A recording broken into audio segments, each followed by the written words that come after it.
Hi there, thanks for joining me. It's Ray with Tarot Living. So today we are going to review some top tarot reading tips and some methods that you would want to know, or some ideas that you would want to know at the beginning stages of learning to read the tarot. But before we do that, just a reminder, please do subscribe, because I have many different videos on tarot meanings that you may find very helpful, and some reviews on other decks, as well as a review of various tarot cards, my top favorites. So be sure to subscribe and watch future videos as well. So today, the first thing we're going to do is actually review the top tip that I have. I've got about 5 for beginners. So again, if you are not a beginner, this is not going to be the video for you. And I have a more advanced one, or kind of an intermediate to advanced one, that's also being posted. So the beginning people, there's a few things that you would want to think about. So the first thing that I think is most important is that you need to use a deck that you feel an affinity toward, that you feel a connection with, and that seems to work for you. So sometimes you have to buy a few decks actually before you find the deck that's right for you. I actually used the just typical US Games, Rider-Waite deck for a number of years, and then studied astrology for a few years, and then came back to tarot. And when I came back, I realized that one of the blocks for me is really the inability to fully connect with the US Games, Rider-Waite deck. And so I actually quickly switched when I came back to tarot after learning a lot about astrology. And the change of decks was significant for me. And so I think the first thing you need to do is actually maybe even try out a few decks and see what's going to be right for you. If you have many decks, just a tip, if you're doing a reading for yourself, you could maybe experiment with all of your different decks. But if you're doing a reading for somebody else, my advice to you is to stick with the deck that you feel most comfortable with, that you recognize the images quickly, and that you feel an affinity toward.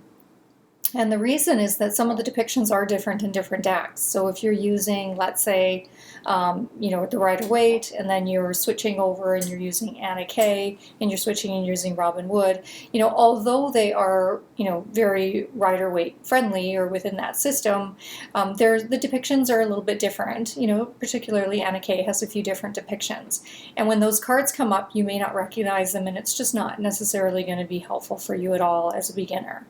So later on, when you're familiar with the meanings of the cards, different depictions are actually quite exciting and energizing, in terms of helping you understand the card better. But at the beginning, I would truly, recommend that you find a deck that really works well for you and just stick with that deck and use that deck for your readings that you're using, doing for other people. And then you can experiment when you're doing readings on your own. So that's my first tip. It seems very simple, and these are beginner tips. Okay, and my second tarot tip for beginners who are starting to read tarot would be to know or memorize 2 to 3 keywords for each card at the very beginning.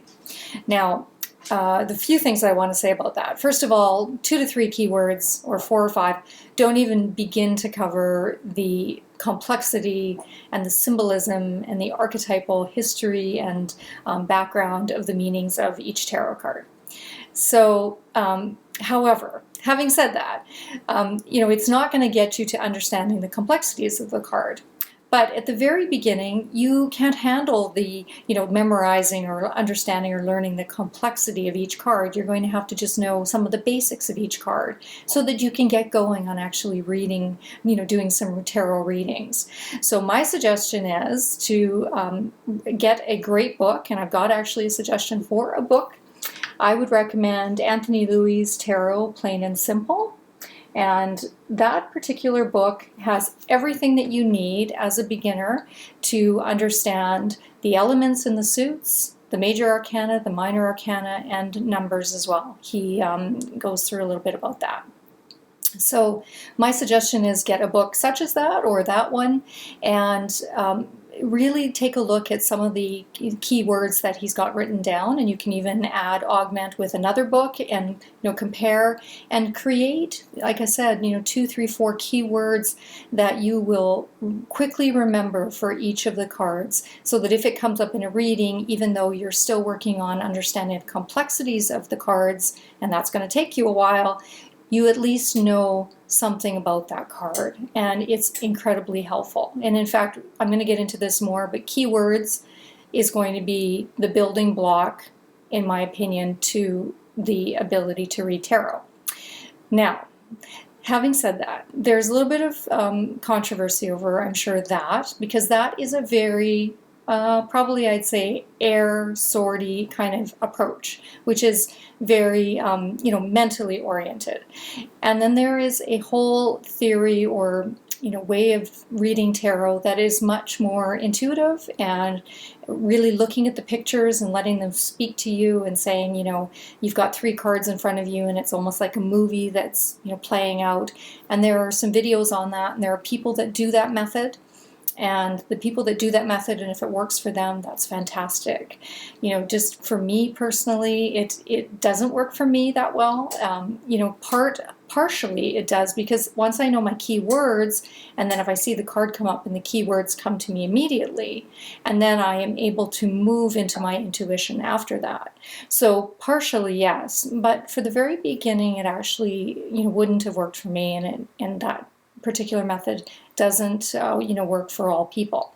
So having said that, if you are somebody who feels kind of lost in the idea of just putting cards out and looking at the pictures and intuitively coming up with what they might mean, then this might be a great method for you.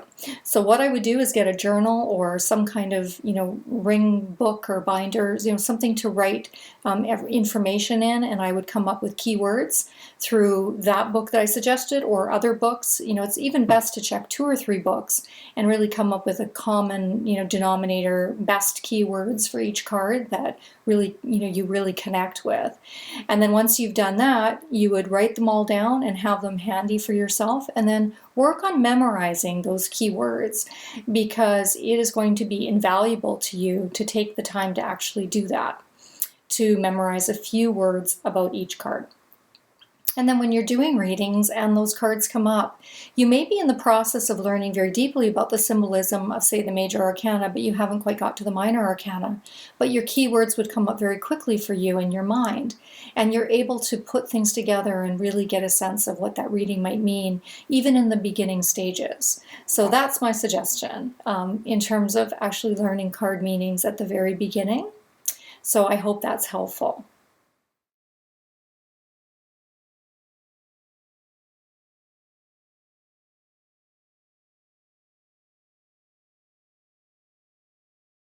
Okay, so we're going to move on to our third tarot reading tip and methods and this is for beginners. So the third tip that I have is, how do you remember the keywords? So the second tip was that you should remember 2 or 3 keywords, and I gave a suggestion of a book. And the third tip I have is, what are some of the ways that you can actually memorize those more easily? So there's a few ways that you can do it. One way that you can actually just look at the cards. So if you're looking in the book and you're checking out meanings of cards, you want to have the card in front of you as well. So here's an example. This is the 7 of Pentacles. So the 7 of Pentacles, some of the keywords for him would be working hard, pausing. This is a time for pause. Needing persistence, because you need to wait a period of time for results to come later on. It can mean that it's a time for reevaluating your project, because you're moving into another stage or you have yet more work to be done. So those are some of the things that come to mind for me about this card. So let's look at that card. So the actual depiction on the card really speaks to the meaning of the card. So here's this fellow. He's got something that is growing. He's probably planted that, and it is growing and it is reaping some rewards, but he hasn't actually harvested or pulled it off the tree yet. So he actually doesn't have the pentacles in his hand. He's not able to go out and sell that. He's not able to make money from whatever it is that he's working on, his project, yet. He's leaning on his hoe, so he's pausing. He's clearly in work clothes, so he's working. He's working hard. He's obviously toiled, in order to create what is in front of him. And he looks somewhat a little bit forlorn. So, in the sense that, he's not excitable. So it is a period where you have to be patient and wait for results to come later. So the actual card depiction, the artistic depiction, is going to help you to remember some of those key words. So that's just one example, in terms of actual looking at the card itself. I mean, here's another example. We can use this one. This is the Five of Cups. So it typically means that, someone has lost something. There's some kind of loss or grief or sadness. And so we can look at that, and the individual has 3 cups that have spilled over. And so we often say, it's spilt milk, but there's 2 cups still remaining. So there is some hope of what still remains, and that we have to remember to focus on that which is still available, and not sort of cry over spilled milk, and let things go and recognize what we do have available to us. So, the grief and the loss, we can see that he's got loss. He's in black, first of all, which can mean mourning. So that would be a clue. He's got his head tipped down, so that is usually some type of grief or sadness, that particular stance. And the cups are certainly spilled over, so there's something that's been lost. Again, the 2 cups remaining tell us that there's still something remaining that we can be hopeful and take a look at, and really grab onto, to remember that there's something there for us still. So there's another example of where the artistic depiction will help us to remember some of those key words of that particular card. So that's one way of doing it, is to actually look at the card depiction itself, and it'll trigger our memory. So while you're writing down your key words, be sure to have the card available to you so that you can actually take a look at it. The second thing you can do is actually, this is a more kind of intuitive one, or creative one. So you can take a look at a card. For example, let's just take a look at the 4 of Cups. So the 4 of Cups is, and I'll bring that back in a second. So let's say, for example, we don't want to just look at the actual depiction, because in this card, the depiction doesn't really tell us all that's going on, and it's harder to get a full handle on what the meaning of the 4 of Cups might be.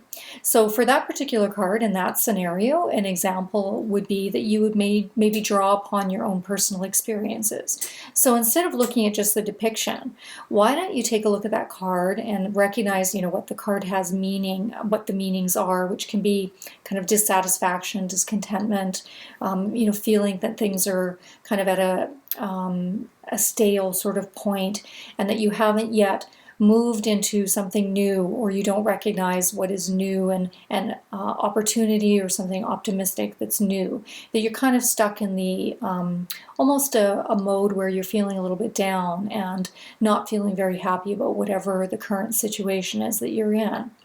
So that card, I mean, for me, it doesn't really say it all. It says a little bit, a cup is being offered, and so that part.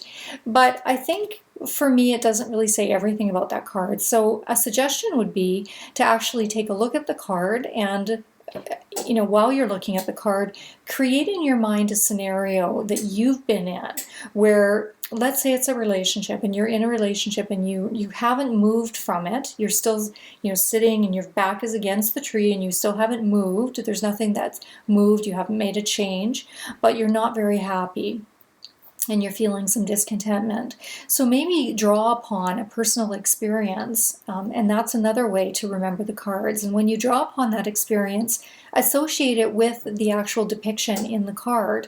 So remember that the person is under the tree, and that he's staying put in his situation, and he hasn't moved out of it yet. And he's not extraordinarily happy in that situation. So he hasn't grabbed onto the cup that's there. So you can just think about your own personal circumstances, your own personal background situations, and make an association with that scenario with the card itself. So that's also another way of remembering some of the cards.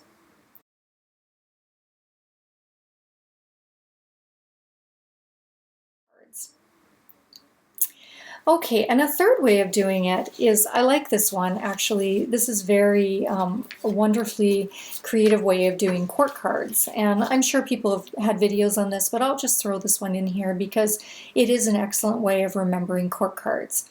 So for me, I would remember a character or a person that I know. So for each card, you would want to, again, write down all of the keywords that would be associated with that court card. Remembering, of course, that a court card can actually represent ourselves within a reading. It can represent someone else within the reading as well, or someone else in our life in the reading. So it doesn't always mean it's us, and it doesn't always mean it's someone else. However, just a rule of thumb in order to remember the court cards is look at the keywords and then remember or think about someone in your life that it reminds you of. So for example, the Queen of Cups, this is actually from the Tarot de St. Croix deck by Lisa de St. Croix, and this is the Queen of Cups. So you can see she's, just a very feminine figure. She's obviously surrounded by water. She's surrounded by the lushness of the green behind her. And it's really showing that there's softness and there's an intuitive, watery kind of approach. And with water, we always think of emotions and creativity and intuition. And think of somebody who reminds you of that. So you want to look at your card and then think of somebody in your life who reminds you of the Queen of Cups. So I've got a couple of people in my life, one personal and actually one work person. And so I always think of those people kind of embodying those characteristics. And so when I think of a Queen of Cups, if I can't quite, get a handle on something, I will recall back and actually think of that person. And it's wonderful. It's a great way of actually remembering some of the characteristics or getting an essence of what that might mean in the reading. So that's just another idea. Again, here's another example. This is again from the same deck. This is the King of Wands. So you can see very passionate, very fiery, very assertive, someone who would be and they often represent someone who is an entrepreneurial kind of person, a business person, someone who's really going to drive forward and move ahead. So very assertive and also very dynamic and quite outgoing. So all that fiery energy tells us something, and the fire depiction tells us something about the energy. And then think of someone in your life who is like a king of wands in that particular case. So that's another suggestion for you in terms of remembering the cards. So we've kind of reviewed 3 different ways of remembering the cards. So just simply association with the actual picture on the card itself, associating it with an experience that you've had, and then the court cards associating it with an actual person. So those are some ideas. I hope that's helpful.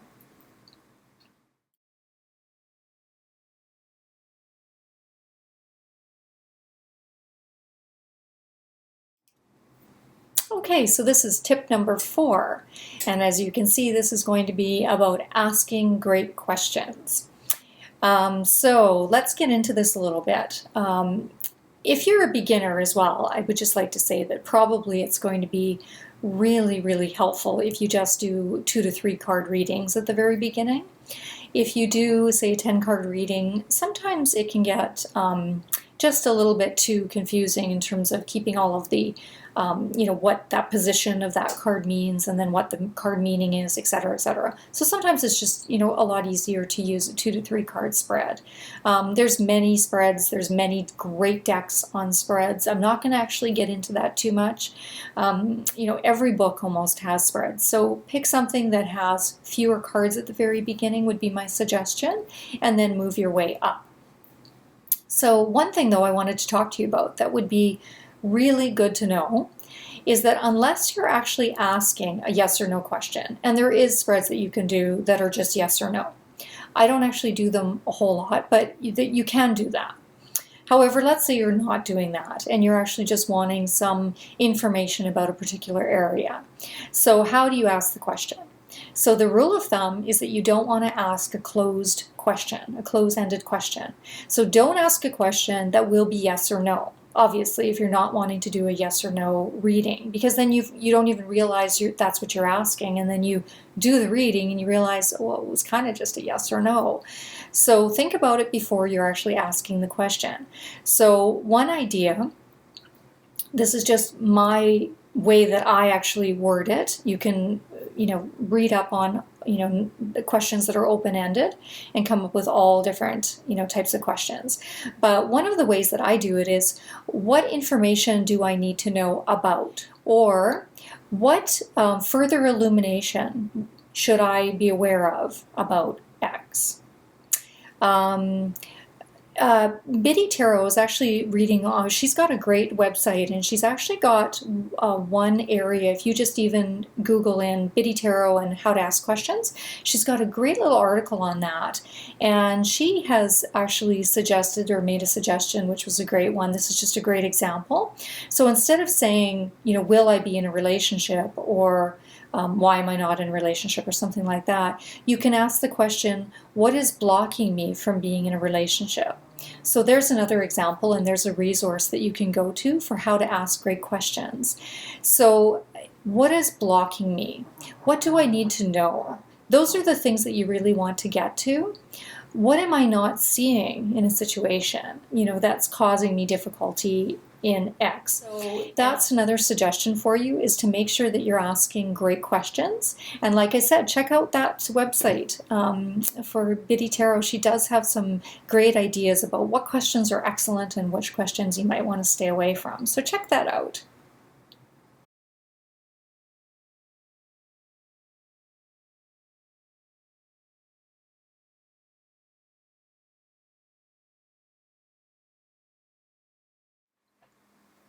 Okay, so the last tarot tip that I have for you is keywords for your suits and elements.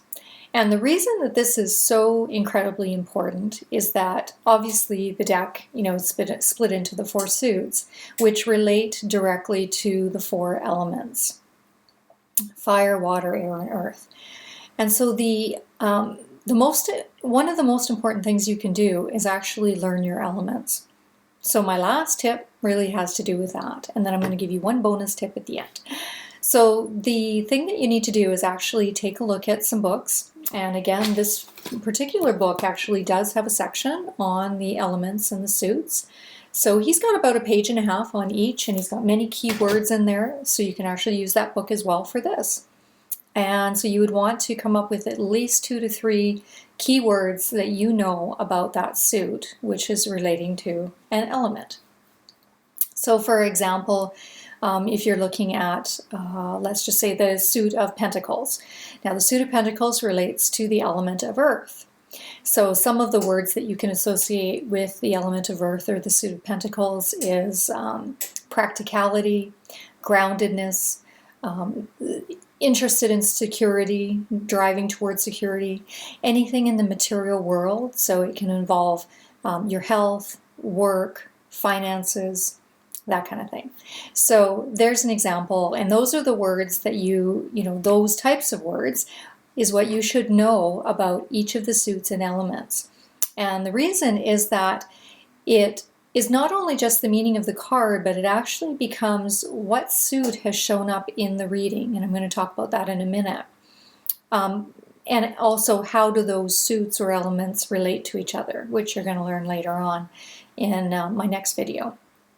So the thing that I would do is, along with the keywords for the cards, you need to learn keywords for your suits and your elements, and you need to know them well. And so when you are doing a reading, you can immediately see, if you're not even quite sure of the card, you can immediately see that it's, say, Pentacles or whatever it is, and maybe there's 2 of them there, and you would know then automatically that that is important in that particular reading.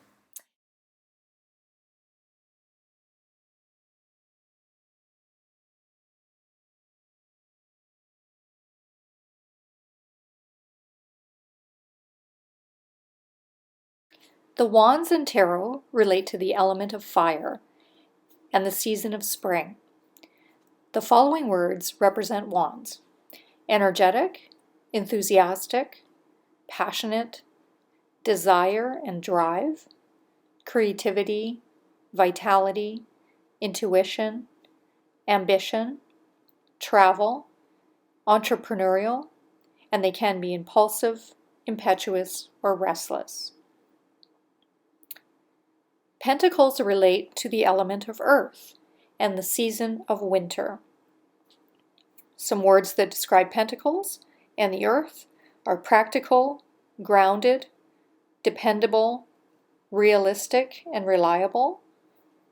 Anything involving the material world, such as work, career, money, health, the physical body, financial security, sensual pleasures, nature, and they tend to be security-oriented. They can be overly materialistic or unimaginative. Swords represent the element of air and the season of autumn.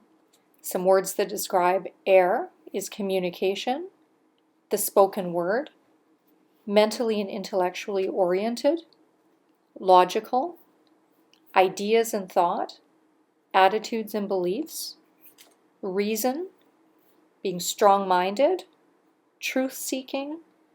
They like justice, and it can involve, swords can involve disagreements, worries, troubles, conflicts, and they can be detached, and swords can represent strife. The cups in tarot represent the element of water and the season of summer. Some words that describe cups and water include emotions and moods, sensitivity, intuition, psychic ability, relationships, artistic, creative, kind, caring and compassionate, love and romance, imagination, and they can be overly emotional at times.